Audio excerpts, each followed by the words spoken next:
Dan ini cerita supaya kamu tahu. Jadi berkah betul ya di Indonesia itu lama itu ada Madura, ada Sumatera, ada Banjar. Kalau orang Banjar lebih hebat lagi. Orang Banjar itu di mana-mana pakai bahasa Banjar. Sama seperti orang Madura, di mana-mana orang pakai Madura. Dan orang Banjar, kenapa saya bilang lebih? Ya, karena memang sebuah Banjar, ya, karena Madura itu induknya kan Syekhona Khalil. Ya, tentu yang kita tahu yang modern. Banjar itu punya indukan namanya Syekh Arsad, siapa?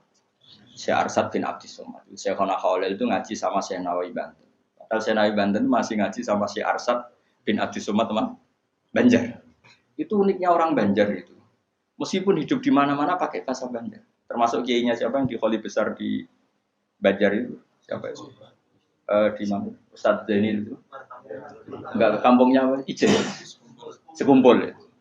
Itu ngajinya di Bangil. Kamu kira ngajinya di mana? Ngajinya di Mbah Zaini itu ngajinya di Bangil. Tapi jangan kira sama orang Jawa, enggak, sama orang Banjar. Ngajinya di Bangil. Dan kiainya ya orang Bangil, tapi beliau orang Banjar. Mucalnya ya pakai bahasa Banjar. Sehingga orang Bangil nggak bisa ngaji sama kiai itu karena ini bahasa apa? Jadi sudah hidup di Bangil itu tetap pakai bahasa Banjar. Kalau kita kan Islam Nusantara, jadi kayak, nah ini penting saya utarakan. Karena apa? Semakin lama itu orang, nah terus ini gitu ya. Saya ini kan baca kitab banyak sekali. Itu tadi saya sudah buktikan sholat sudah ada 5 mungkin. Tak teruskan. Ketika Nabi mau kabundut, dia sudah susah. Itu dibuka jendela. Itu Nabi masih di dalam buka jendela. Ketika melihat orang sholat itu langsung sehat.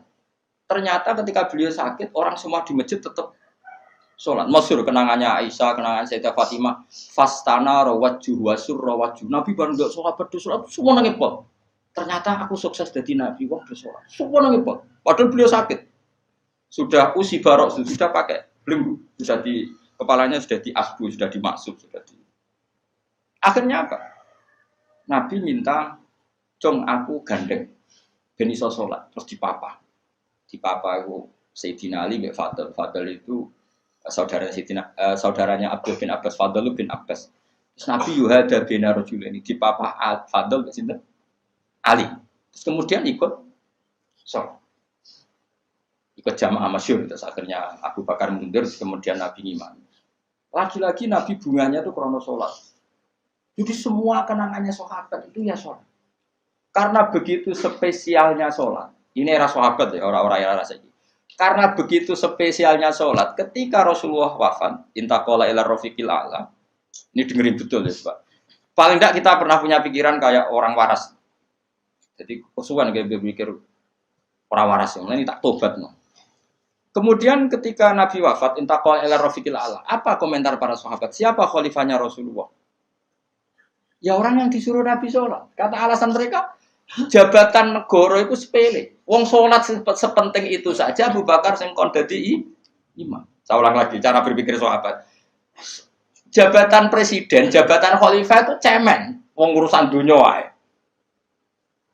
Wong urusan sepenting sholat wae sing sowan pangeran dikongkon mimpin Abu Bakar. Apa meneh terima urusan dunia wis ben Abu Bakar. Itu ukurannya kelayakan jadi pemimpin itu juga sholat gitu Pak. Paham ya? Mulane ana kontestasi imam, paham? Tapi gak tapi Gus. Akal-akalan zaman modern itu akal-akalan iki cerita. Mulane tak koi iku zaman sahabat terus akiasno.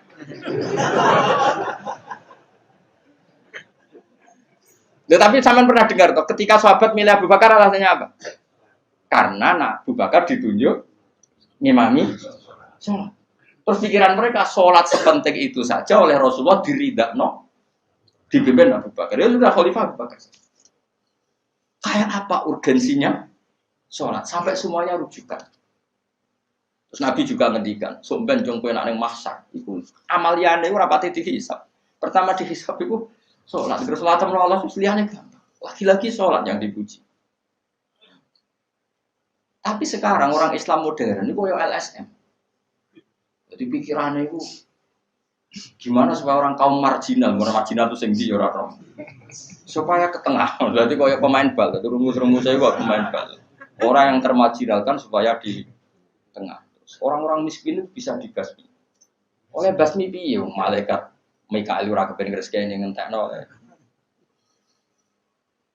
Jadi gak pikir sampai wong melarat ora salat luwih dibela timbang wong mapan salat. Mergo wong mapan salat jenenge berjuwis. Nak wong ora salat tapi melarat iku kaum pinggiran. LSM serengane bela kaum pinggiran.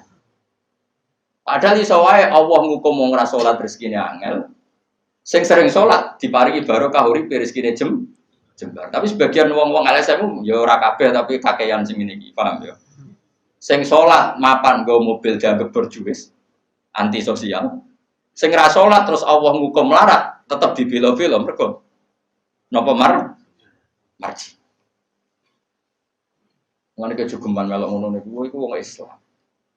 Kejogeman iso wae dekne melarat mergo uripe boros. Di dhuwit sithik dienggo narkoba, di dhuwit sithik nggo bokeng wong wedok, terus melarat. Bareng melarat, berhubung melarat tetep mbok bela mati-matian. Tapi tak koki pangeran itu piye? Aku tak hukum malah mbok bela gitu piye. Lah saiki akeh ora percaya tak kok aku. Sopo wae wong paling melarat ning donya terus tak kok ya asal usule. Kira-kira mergo Allah sing dolim apa masalah ngene? Wong merantau sing ning dalan-dalan rata-rata ya ana mutunge. Melarat ning desa isin tukaran mbek Pak D Pali terus mutung anti silatur rohim minggat sementing rawuh dulur. Lho padahal ngendikane Kanjeng Nabi paling cepet dadekno sumpeke rezeki adalah qatur rohim. Wong lungane wae niate ngadui dulur. Iku jenenge apa qatur terus dihukum mbek pangeran merantau kangelan. Tapi saya tidak nuduh semua orang seperti itu. Tapi aku yakin nggak mungkin seperti ini tanpa sebab. Terus kok bela-bela nih. Mereka kok mau dikoidah marginal berjuwis, apa? Marginal. Kalau pikiran ini terus, nanti kita kayak zaman PKI kan. Saya tuh punya kenalan gus-gus banyak di Kediri, di Madiun, di mana-mana. Itu dulu PKI Madiun, PKI Kediri, PKI mana-mana di daerah sana itu. Mangkel kiai, dari kiai dianggap kayak bos berjuwis. Santri yang kerja ngurmat apa? Kebon. Kiai ini tengok-tengok ning omah untuk setoran. Jadi nganggep kiai kok ketua geng.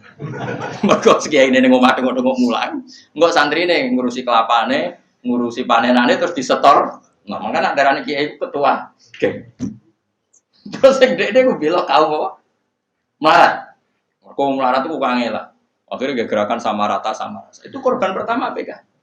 Mergo dekne ora ro ibadah. Dadi wong sing diparingi jembar kaya kula ini kan mulang. Terus rukin salam template, jaga kok ketua preman terus setoran ngono ae. Agar-agar. Yo mati yo jenenge wong bingung kabeh diprovokasi ngono iku yo. Mati. Akhirnya pertama yang dilibas PKI yo kiai, perkarane provokasine ngono iku. Yo kayak agak anak kiai aku anak kiai putune kiai itu terus cerita. Padahal kiai-kiai iku mapan mergo barokah wa mattaqillah Allahu makhraja. Mesti ora ana wong takwa ora diurusi pangeran. Kulo niku yo ora pati pinter pergawe tapi yo kerupat ya pangeran.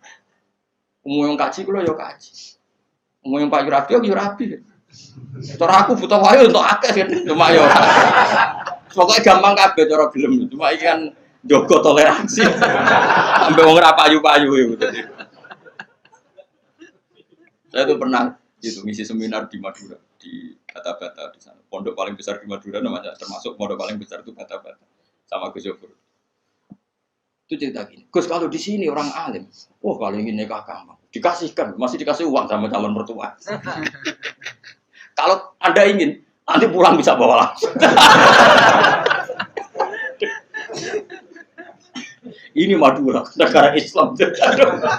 Yang pemandunya itu bilang gitu. Waduh.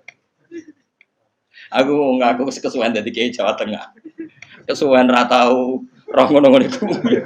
Jadi kok kaget tuh. Masa gitu ya? Itu ada pendereknya lagi. Pengiringnya. Tak tanya, apa betul gitu? Oh iya, betul sekali. Padahal kecerdasan Madura itu yang paling bisa ngalahkan kecerdasan Pak Habibie guyonannya. Karena kalau guyonannya Pak Habibie itu tanya, coba ukur ketinggian tiang itu, tiang bendera. Oleh orang Madura dinaikin. Ditanya, kenapa tidak kamu copot? Itu kan tiangnya kan copotan. Kenapa tidak kamu copot ukur di bawah? Oh, namanya agak ketinggian, Pak.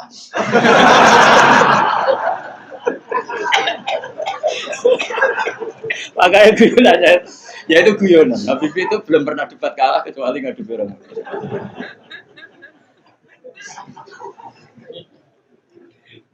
Tapi di sana juga gitu guyonan. Tapi memang orang Madura itu nak guyon. Orang Madura tak tanya, memang guyonannya goyo. Memang Madura cerdas-cerdas. Jadi mau sekarang iso bayang no itu. Aku pikir itu beda memang. Nah, perasaan saya di sana itu kayak di Thailand karena pulaunya terpisah terus bahasanya beda. Jadi kalau orang Madura ngomong sama orang Madura kayak ada di Indonesia juga. Ya. Kayak di Thailand. Dan ini cerita supaya kamu tahu. Jadi berkah betul ya di Indonesia itu lama itu ada Madura, ada Sumatera, ada Banjar. Kalau orang Banjar lebih hebat lagi. Orang Banjar itu di mana-mana pakai bahasa Banjar. Sama seperti orang Madura, di mana-mana orang pakai Madura. Dan orang Banjar, kenapa saya bilang lebih? Karena memang sebuah Banjar, karena Madura itu induknya kan Syekhona Khalil. Ya, tentu yang kita tahu yang modern. Banjar itu punya indukan namanya Syekh Arsad, siapa? Syekh Arsad bin Abdis Somad. Syekhona Khalil itu ngaji sama Syekh Nawawi Banten. Padahal Syekh Nawawi Banten masih ngaji sama Syekh Arsad bin Abdis Somad, teman Banjar. Itu uniknya orang Banjar itu.